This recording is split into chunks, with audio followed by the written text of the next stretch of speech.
ಬೆಂಗಳೂರು ಮತ್ತು ಮಾಗಡಿ ಒಂಚೂರಿಂದ ಬರ್ರಪ್ಪ. ರಸ್ತೆಯಲ್ಲಿ ಬರ್ತಕ್ಕಂತ ಒಂದು ಮಾದಾಪಟ್ಟಣ ಅಂತಕ್ಕಂಥ ಗ್ರಾಮದಲ್ಲಿ ಕ್ವಾರಿಯ ಒಂದು ಕೂಲಿ ಕೆಲಸ ಮಾಡತಕ್ಕಂಥ ಕಾರ್ಮಿಕರು 7-8 ಜನ ಮರಣ ಹೊಂದಿರತಕ್ಕಂಥದ್ದೇನಿದೆ. ಪ್ರಥಮವಾಗಿ ಮರಣ ಹೊಂದಿರತಕ್ಕಂಥವರಿಗೆ ಭಗವಂತ ಆತ್ಮ ಒಂದು ಶಾಂತಿಯನ್ನ ಕೊಡ್ಲಿ ಅಂತಕ್ಕಂಥ ಪ್ರಾರ್ಥನೆ ಮಾಡ್ತಾರೆ. ಆದ್ರೆ ಆ ಕೆಲಸವನ್ನ ನಿರ್ವಹಣೆ ಮಾಡ್ತಾ ಇದ್ದಂತವರೆಲ್ಲ ಬಡವರು. ನನಗೆ ಬಂದಂತ ಮಾಹಿತಿ ಮಧ್ಯಪ್ರದೇಶದಿಂದ ಇಲ್ಲಿ ಬಂದು ಕೂಲಿ ಕಾರ್ಮಿಕರು ಕೆಲಸ ಮಾಡ್ತಾ ಇದ್ದಂತವ್ರು 6 ಜನ 7 ಜನ ಇದ್ದಾರೆ. ಒಬ್ಬ ಯಾದಗಿರಿ ಅವನು ಒಬ್ಬ ಹುಡುಗ ಇದ್ದಾನೆ. ಈ ಒಂದು ಕ್ವಾರಿ ಕೆಲಸ ಮಾಡಬೇಕಾದ್ರೆ ಅದರ ಮಾಲೀಕರುಗಳಿದ್ದಾರೆ, ಅವರಿಗೆ ಬರೀ ದುಡ್ಡು ಮಾಡೋದಷ್ಟೇ ಚಿಂತನೆ. ಯಾವ ರೀತಿ ಮುಂಜಾಗ್ರತೆ ಕ್ರಮ ತೆಗೆದುಕೋಬೇಕು ಅಂತಕ್ಕಂಥದ್ದು ಇಂಥ ಒಂದು ಪ್ರಕರಣದಲ್ಲಿ ನಾವು ಇಲ್ಲಿವರೆಗೆ ನೋಡ್ಲೇ ಇಲ್ಲ. ಬಹುಶಃ ಹಿಂದೆ ಶಿವಮೊಗ್ಗದಲ್ಲಿ ಒಂದು ಪ್ರಕರಣ ಆಯ್ತು, ಅಲ್ಲೆಲ್ಲ ಚಿಕ್ಕಬಳ್ಳಾಪುರದಲ್ಲೂ ಇದೇ ರೀತಿ ಪ್ರಕರಣ ದೊಡ್ಡ ಮಟ್ಟದಲ್ಲಾಗಿತ್ತು. ಆಗಲೂ ಸಹ ಚರ್ಚೆ ಮಾಡೋದು. ಆದರೆ ಸರ್ಕಾರ ಇಂಥ ಪ್ರಕರಣಗಳು ಪುನಃ ಪುನಃ ಮರುಕಳಿಸ್ತಾ ಇರತಕ್ಕಂಥದ್ದಕ್ಕೆ ಕ್ರಮ ತಗೊಂಡಿದ್ದಂತೂ ನಾನು ನೋಡ್ಲಿಲ್ಲ. ಬಹುಶಃ ನಿನ್ನೆ ಮುಖ್ಯಮಂತ್ರಿಗಳ ಒಂದು ಇದನ್ನು ನೋಡಿದೆ ನಾನು. ನಿಮ್ಮ ಗಣಿ ಇಲಾಖೆದು ಸಭೆ ಮಾಡಿದ್ದಾನೆ, ಅಧಿಕಾರಿಗಳನ್ನೆಲ್ಲ ಕೂರಿಸ್ಕೊಂಡು ಗಣಿ ಇಲಾಖೆನಲ್ಲಿ ಯಾರ್ಯಾರು ಲೈಸೆನ್ಸ್ ತಗೊಂಡು ಇನ್ನು ಕೆಲಸ ಯಾಕೆ ಮಾಡಲಿಲ್ಲ, ಯಾತಕ್ಕೆ ಇನ್ನೋವರೆಗೆ ಮಾಡಿಲ್ಲ, ಅವ್ರದ್ದೆಲ್ಲ ಮಾಹಿತಿಗಳು ಬೇಕು ಅಂತ ಮೀಟಿಂಗ್ ಮಾಡಿದ್ದಾರೆ. ಅದಕ್ಕೆ ಯಾತಕ್ಕೆ ಮಾಡ್ಕೊಂಡಿದ್ದಾರ ಗೊತ್ತಿಲ್ಲ, ಯಾಕೆ ಇನ್ನೂ ಮಾಡಿಲ್ಲ ಅಂತ ಅಷ್ಟೊಂದು ಮುತುವರೆದಿ ಮೀಟಿಂಗ್ ಮಾಡಿ ಯಾರು ಲೈಸೆನ್ಸ್ ತಗೊಂಡು ಇನ್ನೂ ಕೆಲಸ ಮಾಡಿಲ್ಲ ಅಂತಕ್ಕಂಥ ಮಾಹಿತಿ ಯಾವ ಕಾರಣಕ್ಕೆ ಕೇಳಿದ್ದಾರ ಗೊತ್ತಿಲ್ಲ ನನಗೆ. ನೀವು ಸ್ವಲ್ಪ ವಿಷಯ ತಿಳ್ಕೊಳ್ಳಿ ನೋಡೋಣ. ಮೀಟಿಂಗ್ ಆಗಿದೆ, ಇವತ್ತು ದುರಂತ ಆಗಿದೆ. ಅದಕ್ಕೆ ನಾನು ಹೇಳ್ತಾ ಇರೋದು, ಇಲ್ಲಿ ಈ ರೀತಿಯ ಪ್ರಕರಣಗಳು ಆಗದೆ ಇರತಕ್ಕಂಥದ್ದಕ್ಕೆ ಸರ್ಕಾರದಿಂದಲೂ ಕೆಲವು ಗೈಡ್ ಲೈನ್ಸ್ ಅನ್ನ ಮಾಡೋದಷ್ಟೇ ಅಲ್ಲ. ಇಂಥ ಒಂದು ಸಂದರ್ಭದಲ್ಲಿ ಈ ಖಾಸಗಿ ಮಾಲೀಕರುಗಳು ಈ ದುಡ್ಡು ಮಾಡ್ಲಿಕ್ಕೋಸ್ಕರಲೇ ದೊಡ್ಡ ಮಟ್ಟದಲ್ಲಿ ದೊಡ್ಡ ಲಾಭನೇ ಇದೆ ಎಲ್ಲಾ ಕಡೆ ರಾಜ್ಯದಲ್ಲೇ. ಇದು ಒಂದು ರೀತಿ ದುಡ್ಡು ಮಾಡ್ತಕ್ಕಂಥದ್ದಕ್ಕೆ ಈ ಕ್ವಾರಿಗಳದು ಒಂದು ದೊಡ್ಡ ದಂಧೆ ಮಾಡ್ತಕ್ಕಂಥವ್ರು ಇದ್ದಾರೆ. ಅಂದ್ರೆ ಸರ್ಕಾರ ಇಂಥ ಒಂದು ಪ್ರಕರಣಗಳನ್ನ ಕಠಿಣವಾದಂತ ರೀತಿಯಲ್ಲಿ ಕ್ರಮ ತೆಗೆದುಕೋಬೇಕು, ಆ ಕುಟುಂಬಗಳಿಗೆ ಹೆಚ್ಚಿನ ಪರಿಹಾರ ಕೊಡಬೇಕು ಅಂತಕ್ಕಂಥದ್ದನ್ನ ನಾನು ಡಿಪೆಂಡ್. ಸರ್, ಗ್ಯಾರಂಟಿ ವಿಚಾರದಲ್ಲಿ ಗೃಹಜ್ಯೋತಿದು ಏನೋ ಮರುಪರಿಶೀಲನೆ ಅರ್ಜಿ ಅಂತ ಶುರು ಮಾಡಿದ್ರು. ಯಾತಕ್ಕೆ ಅದನ್ನೆಲ್ಲ ತಗೋತಾ ಇದ್ದಾರೆ ಅಂದ್ರೆ ಬಹುಶಃ ಎಲ್ಲೋ ಅವರು ಮುಂದಿನ ಚುನಾವಣೆ 28 ಚುನಾವಣೆ ಅದಕ್ಕೆಲ್ಲ ಮಾಹಿತಿ ಬೇಕಲ್ಲ. ಆ ಮಾಹಿತಿ ಪಡಿಲಿಕ್ಕೂ ಸರ್ಕಾರದಿಂದ ಇರ್ತಕ್ಕಂಥ ಅಧಿಕಾರಿಗಳನ್ನ ಉಪಯೋಗ ಮಾಡ್ಕೊಂಡಿದ್ದಾರೆ. ಅದರಲ್ಲೂ ಖರ್ಚಾಗಬಾರ್ದು ಇವರಿಗೆ. ಯಾಕೆಂದ್ರೆ ಇಲ್ಲೆಲ್ಲೋ ಸುಜಾತ ಥಿಯೇಟರ್ ಎದುರುಗಡೆ ಯಾವ್ದು ಬಿಲ್ಡಿಂಗ್ ನಲ್ಲಿ ಟಾಪ್ ಫ್ಲೋರ್ ನಲ್ಲಿ ಮುಂದಿನ 28 ಚುನಾವಣೆ ಸ್ಟ್ರಾಟಜಿ ಮಾಡ್ತಾರಲ್ಲ, ಆ ಸ್ಟ್ರಾಟಜಿಗೆ ಇದು ಬೇಕಲ್ಲ, ಮಾಹಿತಿಗಳು, ಡೇಟಾ ಬೇಕಲ್ಲ. ಆ ಡೇಟಾಗೋಸ್ಕರವಾಗಿ ಗೃಹಲಕ್ಷ್ಮಿ ಆಯ್ತು, ಈಗ ನಿಮ್ಮ ಗೃಹ ಜ್ಯೋತಿ ಯೋಜನೆಗೆ ಈಗ ಮನೆಗೆ ಜಾತಿ ಹಿಡಿದು ಎಲ್ಲ ಸಮೀಕ್ಷೆಗಳು, ಆಮೇಲೆ ಎಲ್ಲ ಈಗ ಗೃಹಲಕ್ಷ್ಮಿಗೊಂದು ಫೋಟೋ ಅಂತೆ, SIR ಒಂದು ಫೋಟೋ ಅಂತೆ, ಇನ್ನ ನಿಮ್ ಗೃಹ ಜ್ಯೋತಿಗೊಂದು ಫೋಟೋ ಅಂತೆ, ಇನ್ನ ಅದ್ ಎಂತದ ಇನ್ನೊಂದು ಇದೆಯಲ್ಲ ನಿಮ್ ಬಸ್ಸಿಂದ ಏನದು ಶಕ್ತಿ ಅದಕ್ಕೂ ಬಹುಶಃ ಒಂದು ಫೋಟೋ. ಈ ಫೋಟೋಗೆ ಪಾಪ ಜನ ಎತ್ಕತ್ ಮಾಡ್ಬೇಕು. ಇದು ಈ ಸರ್ಕಾರದ ನಡವಳಿಕೆ ಏನಿದೆ, ಅದ್ರ ಜೊತೆಗೆ ಈಗೇನೋ ಪಾಪ ಅನರ್ಹರ ಹೆಸರುಗಳನ್ನ ಡಿಲೀಟ್ ಮಾಡ್ತಾರೆ.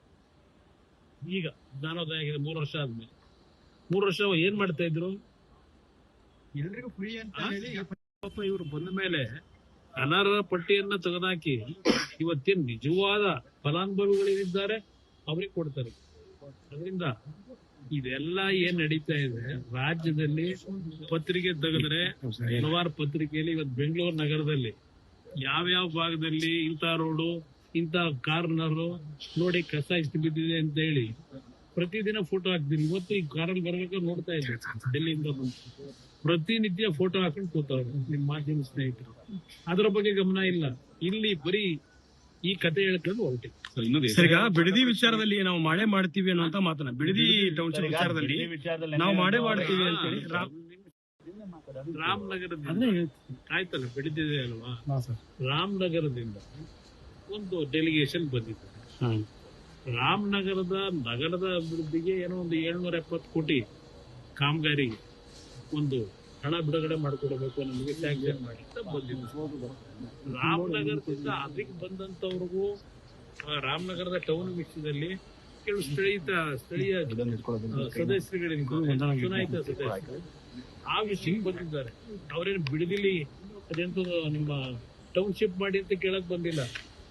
ಅವ್ರ ಮುಂದೆ ಭಾಷಣ ಮಾಡ್ಕೊಂಡವ್ರೆ. ಅವ್ರು ಬಂದಿರೋದು ರಾಮನಗರ ಟೌನ್ ನಲ್ಲಿ 770 ಕೋಟಿ ಕಾಮಗಾರಿಗೆ ಹಣ ಕೊಡಿ ಅಂತ ಬಂದವರು. ಪಾಪ ಅವ್ರು ಹೇಳಿದ್ದಾರೆ, ನನಗೆ 4 ತಾಲೂಕು ನನಗೊಂದು, ಅಂದ್ರೆ ಇವ್ರೇನು ಕರ್ನಾಟಕ ರಾಜ್ಯದ ಮುಖ್ಯಮಂತ್ರಿನೋ ಬೆಂಗಳೂರು ದಕ್ಷಿಣ ಜಿಲ್ಲೆ ಮುಖ್ಯಮಂತ್ರಿ. ಪಾಪ ಏನು ಕೆಲಸ ಆಗಿರಲಿಲ್ಲ ಅಂತ ಇವ್ರು ಬರೋವರಿಗೆ ರಾಮನಗರ ಜಿಲ್ಲೆ ಒಳಗೆ. ನಾನು ರಾಮನಗರಕ್ಕೆ ಪಾದಾರ್ಪಣೆ ಆದ್ಮೇಲೆ ಆ ಜಿಲ್ಲೆ ಯಾಗಿತ್ತು, ಒಂದ್ ಹಳ್ಳಿ ರಸ್ತೆ ಇರಲಿಲ್ಲ. ಹಲವಾರು ನಿದರ್ಶನ ಕೊಡಬಲ್ಲೆ. ಕನಕಪುರದಲ್ಲಿ ಕರೆಂಟ್ ಇತ್ತೇನಪ್ಪ? ಕನಕಪುರದಲ್ಲಿ ವಿದ್ಯುತ್ ಶಕ್ತಿ ಇತ್ತ? ಬೆಂಗಳೂರು 53 ಕಿಲೋಮೀಟರ್ ಇದೆ. ಆ ಕನಕಪುರದ ವಿದ್ಯುತ್ ಶಕ್ತಿ ಇರ್ಬೋದು, ಕುಡಿಯೋ ನೀರು ಯಾರ ಕಾಲದಲ್ಲಿ ಆಗಿತ್ತು? ಅಧಿಕಾರದಲ್ಲಿ ನೀವೇನು ಮಾಡಿಲ್ವಂತೆ. ಹೌದಪ್ಪ, ಕನಕಪುರದಲ್ಲಿ ಬಂಡೆ ಹೊಡೆಯಕ್ ಹೋಗ್ಲಿಲ್ಲ. ಬಂಡೆ ಹೊಡೆದು ವಿದೇಶಕ್ಕೆ ಸಾಗಿಸ್ಲಿಲ್ಲ. ಕನಕಪುರ ಜನಕ್ಕೆ ಏನ್ ಮಾಡ್ಬೇಕು ಮಾಡಿದೀವಿ. ಅಲ್ಲಿ ಅಭಿವೃದ್ಧಿಗೆ ಒಂದ್ ರಸ್ತೆಗಳಿರ್ಲಿಲ್ಲ ನೆಟ್ಟಿಗೆ. ಕೆಲವು ಹಳ್ಳಿಯಲ್ಲಿ ರಾತ್ರಿ ಟೈಮ್ ಏನಾದ್ರೆ ಹೆಣ್ಣು ಮಕ್ಕಳಿಗೆ ಹೆರಿಗೆ ಮಾಡಬೇಕಾದ ಪರಿಸ್ಥಿತಿ ಬಂದಾಗ ಚಿಬ್ಲಲ್ಲಿ ಎತ್ಕೊಂಡ್ಬರೋರು. ಅಲ್ಲೆಲ್ಲ ನಿಮ್ಮ ಕಾರವಾರದಲ್ಲಿ ನಿಮ್ಮ ಕರಾವಳಿ ಪ್ರದೇಶ ಬಿಟ್ಟುಬಿಡಿ, ಇಲ್ಲಿ ಯಾವ ರೀತಿ ಇತ್ತು 20 ವರ್ಷದಿಂದ. ನಿಮ್ಮಿಂದ ಯೋಜನೆ ಮಾಡಕ್ ಆಗಿಲ್ಲ, ನಾವು ಮಾಡ್ತೀವಿ. ಈಗ ಅದೇ ಲಘು ಬಂದಿದ್ದಲ್ಲೇ ನಾನು ಅದು ಮಾಡಬೇಕು ಅಂತ ಹೇಳಿ ಹೊರಟೆ ಅಂತ ಹೇಳ್ತಾರಲ್ಲ, ಅವ್ರು ಮಾಡಕ್ಕಾಗ್ಲಿಲ್ಲ, ನಾನು ಮಾಡಕ್ ಹೊರಟಿದೀನಿ ಅಂತ. ನಾನು ಮಾಡಕ್ ಹೊರಟಿದ್ದಾಗ ವಿಧಾನಸಭೆ ಕಲಾಪದಲ್ಲಿ ವಿರೋಧ ಮಾಡಿದಾರೆ ಯಾರು? ಇದಾಗಬಾರದು ಅಂತ ಹೇಳಿದಾರೆ ಯಾರು? ಆಗ ನಿಮಗೆ ಅದು ಹೇಳೋದಕ್ಕೆ ಅವತ್ತು ಯಾರು ನಿಮಗೆ ಜ್ಞಾನೋದಯ ಕೊಟ್ಟರು ಮಾಡಬಾರ್ದು ಇದನ್ನ ಅಂತೇಳಿ? ಈಗ ಮಾಡಿ ಅಂತೇಳಿ ಯಾರು ಜ್ಞಾನೋದಯ ಕೊಟ್ಟರು ಕೇಳ್ತಕ್ಕಂಥದ್ದು ನಾನು ಇವರಿಗೆ. ಎಲ್ಲಿ ಅಲ್ಲಿ ಯಾರು ಒಪ್ಕೊಂಡಿದ್ದಾರೆ ಜಮೀನ್ ಕೊಡೋದಿಕ್ಕೆ? ಯಾರು ಕೊಟ್ಟವ್ರೆ? 4,500 ಜನ ಅರ್ಜಿ ಹಾಕಿದವ್ರು ಇನ್ನೂ ಉತ್ತರ ಕೊಡ್ಲಿಲ್ಲ. ಇವರು ವಿರೋಧ ಮಾಡಿ ಅರ್ಜಿ ಹಾಕಿದವ್ರಿಗೆ ಉತ್ತರ ಕೊಟ್ಟಿಲ್ಲ. ಇವರು ಇದು ಕತೆ ಹೇಳ್ಕೊಂಡು ಹೊರಟಿದ್ದಾರೆ.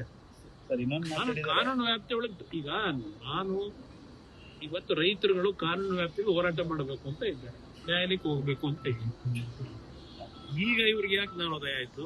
ಒಂದು ಇವ್ರಿಗೆ ಹೇಳೋದು, ಯಾವಾಗ ಆಗಸ್ಟ್ 1ನೇ ತಾರೀಕು ನಾನು ಉತ್ತರ ಕೊಟ್ಟಿದ್ದೀನಿ ಅಸೆಂಬ್ಲಿ ಒಳಗೆ, ದಯವಿಟ್ಟು ಜನತೆ ಮುಂದೆ, ರಾಜ್ಯದ ಜನತೆ ಮುಂದೆ. ಆಗಸ್ಟ್ 1ನೇ ತಾರೀಕು ಇವರುಗಳ ಒಂದು ವಿರೋಧ ಏನಿತ್ತು ಬೆಂಗಳೂರು ಸುತ್ತಮುತ್ತ ಈ ನಂದಗುಡಿ ಯಾವ್ದು ಹೇಳಿ ಚರ್ಚೆ ಮಾಡಿದಲ್ಲ SEZ ಬಗ್ಗೆ, ಅವತ್ತು ಇದು ಆಗಬಾರ್ದು ಅಂತ ಹೇಳಿದ್ರಲ್ಲ ಪ್ರಾಜೆಕ್ಟ್. ಎಸ್, ನಾನು ಆಗಸ್ಟ್ 1 ವಿಧಾನಸಭೆಯಲ್ಲಿ ಬಿಡದಿ ಟೌನ್ಶಿಪ್ ಮಾಡತಕ್ಕಂಥ ಕೆಲಸ ನಿಲ್ಲಿಸ್ತೀವಿ ಅಂತ, ಟೌನ್ಶಿಪ್ ಮಾಡಲ್ಲ ಅಂತ. ಆಗಸ್ಟ್ 15ನೇ ತಾರೀಕು 2007 ಸ್ವಾತಂತ್ರ್ಯ ದಿನಾಚರಣೆ. ಅವತ್ತು ನಾನು ಏನ್ ಭಾಷಣ ಮಾಡಿದ್ದೇನೆ, ಸ್ವಾತಂತ್ರ್ಯ ದಿನಾಚರಣೆ ದಿವಸ ಮಾಣಿಕ್ಯ ಗ್ರೌಂಡ್ ನಲ್ಲಿ ತೆಗೆದು ನೋಡು. ಈ ಒಂದು ಬಿಡದಿ ಟೌನ್ಶಿಪ್ಗೆ ಇವರೇನು ವಿರೋಧ ಮಾಡಿದ್ರು, ನಂದಗುಡಿ ಟೌನ್ಶಿಪ್ಗೆ ಏನು ವಿರೋಧ ಮಾಡಿದ್ರು, ನಾನು ಆಗಸ್ಟ್ 15ನೇ ತಾರೀಕಿನ ಸ್ವಾತಂತ್ರ್ಯ ದಿನಾಚರಣೆ ಭಾಷಣದಲ್ಲಿ ವಿಶ್ವೇಶ್ವರಯ್ಯ ಬಡಾವಣೆ, ಶಿವರಾಮ್ ಕಾರಂತ್ ಬಡಾವಣೆ, ಕೆಂಪೇಗೌಡ ಬಡಾವಣೆ, ದೇವರಾಜರ್ಸು ಬಡಾವಣೆ, ಹೀಗೆ 5 ಬಡಾವಣೆಗಳ ನಿರ್ಮಾಣ ಆಗಬೇಕು ಅಂತ ಹೇಳಿ BDA ಇಂದ ಕಾರ್ಯಕ್ರಮವನ್ನು ರೂಪಿಸ್ತಕ್ಕಂಥದ್ದಕ್ಕೆ ಘೋಷಣೆ ಮಾಡಿದ್ದೇನೆ.